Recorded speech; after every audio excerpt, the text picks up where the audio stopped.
ازيكم يا احلى اخوات الدنيا كلها، يا رب تكونوا بخير. كل سنه وانتم طيبين. حصري عند ام يوسف وبس، مش لو عند حد تاني. رواق العيد الناشف هنعمله على البوتاجاز، وكمان هنعجنه بالميه المتلجه من التلاجه، وهنشوف ليه.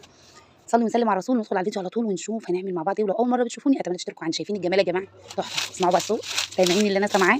سامعين؟ بصوا والله العظيم اقسم بالله اجمل من اللي بره. الكيلو بره ب 60 جنيه، وعلى ايه؟ ندخل على الفيديو على طول ونسلم ونسلم على طول. بصوا انا هشتغل كده، هعمل 2 كيلو من الطحين، بس هقول لكم مقادير الكيلو. دي ميه اولا كده مشبره مشبره من التلاجه.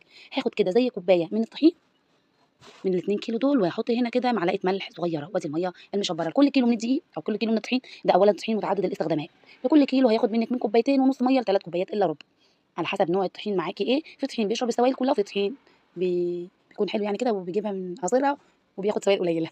حطي كده وتقدري تعجني في بوله زي ما انا عاجنه كده، وتقدري في العجان زي ما انت عايزه.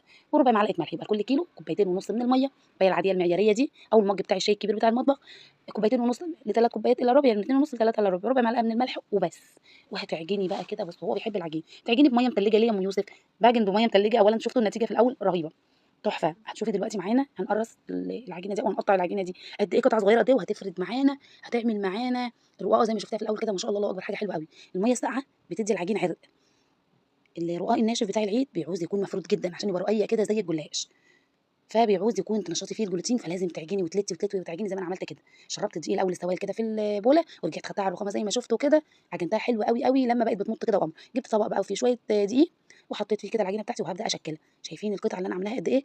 ديت يا جماعه الصينيه مقاس 50. احنا ما شاء الله عيله، فبنعمل صينيه الجلاش كده في العيد باللحمه المفرومه تحفه.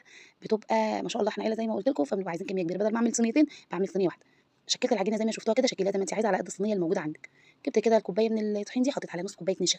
النشا بيخليه يبقى مقرمش معاكي زي ما سمعتي في الاول كده، مستحيل يلزق معاكي. كمان هنفرد العجينه معانا كده بطريقتين، طريقتين سهلين قوي قوي، واقول لك انا بفضل انهي طريقه فيهم. زي ما انت شفتي كده، مش هنسيب العجينه ترتاح ولا حاجه. ما شاء الله العجينه حلوه قوي وقمر كده، يعني بتمشي لوحدها بتجري. ما شاء الله عليها مخدومه قوي كده، وبتمط معانا كده وحلو، مش بتقطع معانا خالص. دي اول طريقه زي ما شفتي كده بالمردنه او بالنشاوه. تبداي تفرديها كده، وتبداي على ايدك كده ترحيها. ما بتعرفيش تفردي العجينه على ايدك كده او ترحيه، يبقى على الرخامه او الطاوله اللي بتعملي عليها، وتفضلي تفردي بالمردنه. كل شويه تشيليها وتحطي شويه دقيق تحتيها لغايه ما توصلي للنتيجه اللي انت عايزاها. المهم خليكي على الحروف وانت بتفردي العجينه، ما تخليكيش كده في النص وتسيبي الحروف تخينه او سميكه. دي تاني طريقه هنعملها مع بعض. هنعجن هنبطط او هنفرد كل رقطتين مع بعض. فردتها نص فرده زي ما شفتوا كده بايدي، واحط ما بين كل واحده وواحده كده شويه من النشا على الطحين، رشه نشا على طحين. وخففي ايدك كده، يعني مش اللي هو تقلي ايدك كده وانت بتفردي العجينه، سواء بالنشابه او الفريره زي اللي انا بعمل بيها دي كده. وكل ما تفردي شويه تقلبي العجينه كده، وبكل سهوله تفكيها من بعضها. انا بفضل الطريقه دي، سهله وبنجز في الوقت، كمان لما بتحطي العجينه على بعض ويساعد معاكي في الفرد اسهل بكتير كمان. هي العجينه ما شاء الله الله اكبر عليها تحفه، جميله قوي قوي. وهنا فايده الميه المتلجه، بتدي العجين معاكي عرق كده ويمط معاكي وما تتقطعش منك ابدا. على ايدي برده كده، وهفرد الاثنين ديت وديت. بصوا ما شاء الله ما اتقطعتش، تحفه كده، حاجه كده اللهم بارك رهيبه.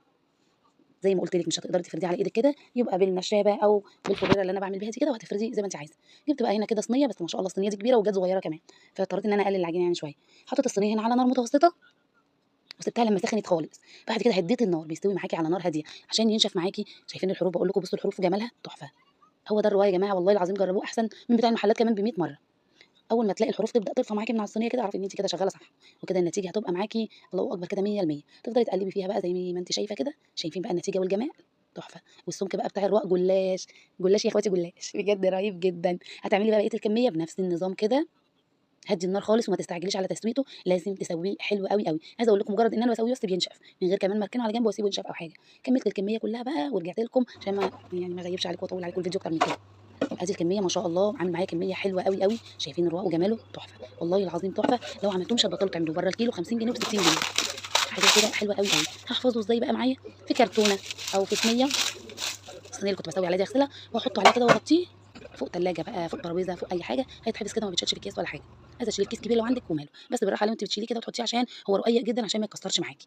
ده كانت الفيديو بتاعي النهارده، كان الفيديو بتاعي النهارده. اذا عجبكم شجعوني كده بلايك وشير وسبسكرايب، وجربوه تعجنوه بالميه المتلجه، هيكون ناجح معاكم جدا واوفر وانضف بكتير بكتير من اللي بنجيبه من بره. ده كان الفيديو بتاعنا النهارده. بحبكم في الله واشوفكم على خير وبخير. كل سنه وانتم طيبين، وعيد سعيد علينا وعليكم وعلى الامه الاسلاميه كلها. باي باي.